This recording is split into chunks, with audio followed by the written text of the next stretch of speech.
अस्सलाम वालेकुम। मैं ਤੁਹਾਡਾ ਲੱਕੀ ਭਾਈ ਆਪਣੀ ਹਯਾਤੀ ਚੈਨਲ ਦੇ ਵਿੱਚੋਂ ਤੁਹਾਡਾ ਗੱਲ ਕਰ ਰਿਹਾ।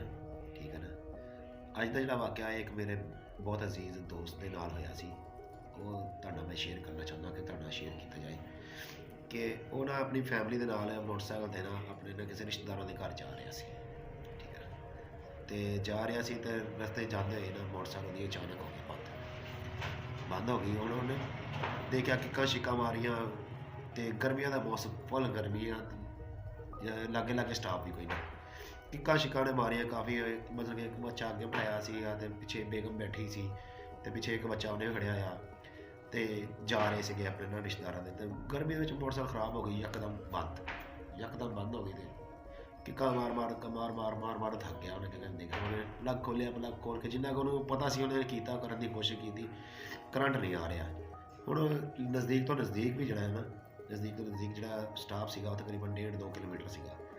ਉਹਨੇ ਹੁਣ ਕੀਤਾ ਕੀ, ਉਹਨੇ ਹੁਣ ਗਰਮੀ ਦੇ ਵਿੱਚ ਉਹਦੀ ਬੇਗਮ ਵੀ ਪੈਦਲ ਅਤੇ ਆਪ ਵੀ ਪੈਦਲ ਅਤੇ ਬੱਚੇ ਨੂੰ ਉਠਾਇਆ ਅਤੇ ਲਈ ਜਾ ਰਿਹਾ ਰੇੜ ਕੇ, ਪਸੀਨੋ ਪਸੀਨੀ ਅਤੇ ਬੁਰੇ ਹਾਲ ਮੌਕੇ ਦੇ ਅੜੇ ਹੋ ਗਏ ਉਹਦੇ। ਇੰਨੇ ਬੁਰੇ ਹਾਲ ਕੇ ਦੁਕਾਨ 'ਤੇ ਪਹੁੰਚਿਆ, ਉਸਨੇ ਭਾਈ ਨੂੰ ਕਿਹਾ ਭਾਈ ਇਹ ਮੋਟਰਸਾਈਕਲ ਸਟਾਰਟ ਨਹੀਂ ਹੋ ਰਹੀ। ਦੁਕਾਨਦਾਰ ਨੇ ਕਿਹਾ ਅੱਛਾ ਭਾਈ ਸਟਾਰਟ ਨਹੀਂ ਹੋ ਰਹੀ। ਉਹਨੇ ਦੇਖਿਆ, ਉਹਨੇ ਦੇਖਦੇ ਸਾਰ ਕਿਹਾ ਭਾਈ ਇਹਦਾ ਤਾਂ ਸੁੱਚ ਬੰਦ।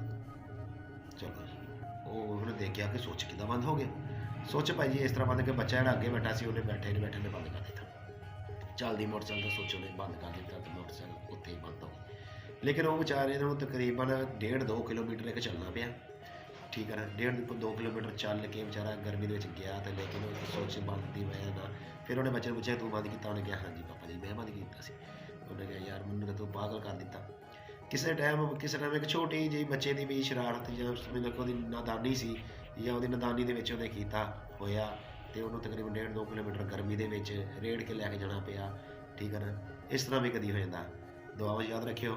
ਬੜੀ ਮਿਹਰਬਾਨੀ। ਅੱਲਾ ਹਾਫਿਜ਼।